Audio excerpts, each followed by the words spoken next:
There's a sound not outside but inside, a rhythm that does not ask permission, a pulse that doesn't follow rules. It builds quietly until it doesn't. And when it finally surfaces, it doesn't speak, it moves. Tonight we're not asking what you think, we're asking what you hear. Tonight we listen to Amdusias. Join me now in and through the Static Seance.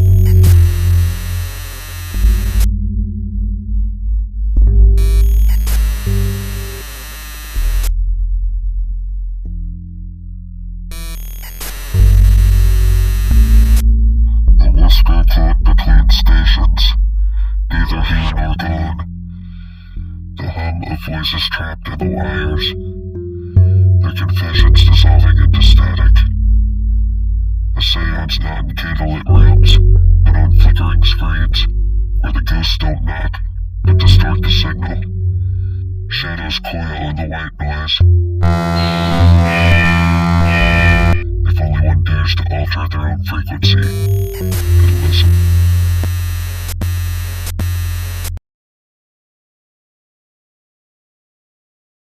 Amdusias appears in the Ars Goetia as a duke. He is associated with music, but not gentle music, not refined compositions, but wild sounds. He is said to cause musical instruments to be heard without being touched, to bend trees at his presence, to move the environment itself through vibration. Think about that. Sound that moves reality. Not a metaphor. This is principle. Because everything at its core is vibration, and Amdusias governs the moment when that vibration breaks structure. So tonight we ask, what music calls rebellion? Not rebellion as destruction, but rebellion as expression, as release, as movement. Because before rebellion is action, it is rhythm. So in the past, what rhythm freed you?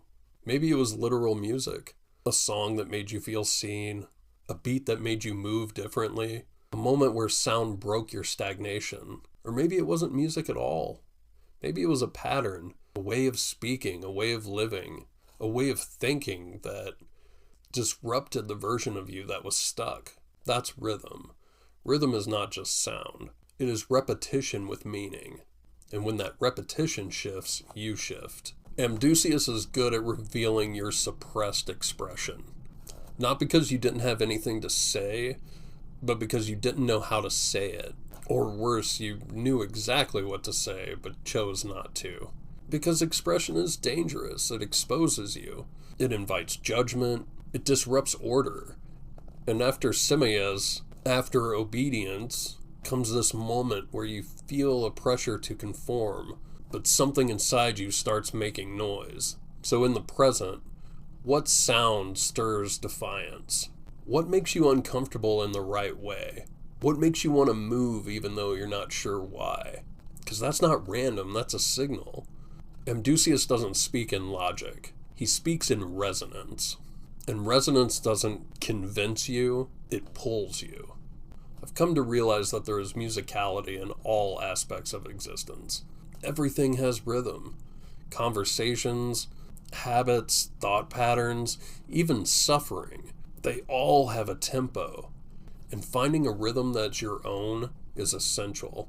Because life will throw you into different currents, different environments, different expectations. And if you don't have your own rhythm, you'll drown in someone else's. The most recent rhythm that I've found is this channel. Writing, recording, editing, sharing. There's a flow state here, a cycle, a repetition that feels alive. And within that repetition, I've found something unexpected. Relief, even peace. Because when you're in that rhythm, you are not forcing yourself forward. You are moving with something. And that makes everything else in life just a little less heavy. And this is how you can redefine rebellion. Rebellion is not always loud, not always aggressive. Sometimes it's alignment. Choosing your rhythm instead of adopting someone else's. That alone can feel like defiance. Because the world will constantly try to assign you a tempo. Faster, slower, more productive, more acceptable, but your rhythm does not need permission. So in the future, what harmony balances revolt? Because pure rebellion can become chaos. That's why Amdusias teaches expression, not destruction. The goal is not to reject all structure. The goal is to integrate rhythm into it, to create harmony. Your rhythm meeting the rhythms of others.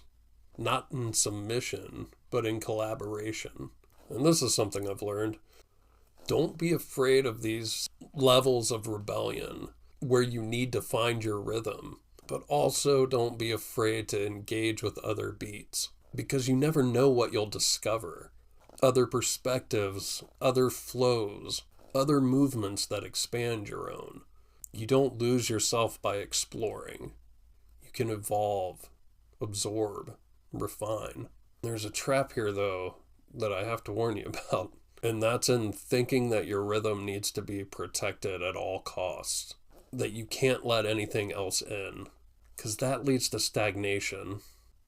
Music that never changes becomes noise. So wisdom is not in isolation. It's in interaction. So you started in suppressed expression. Then music inside you creates unrest.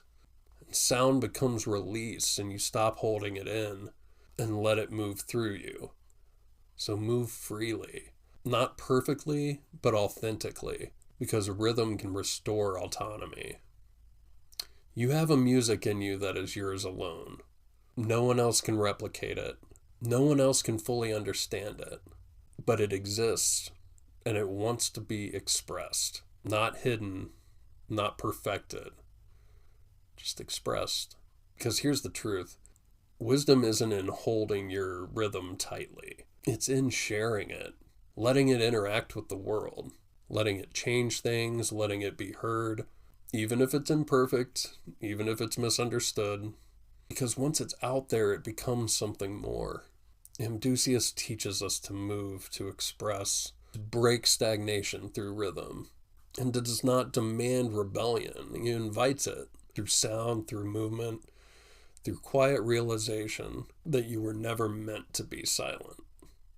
So what music calls rebellion in you? And more importantly, will you listen to it or silence it?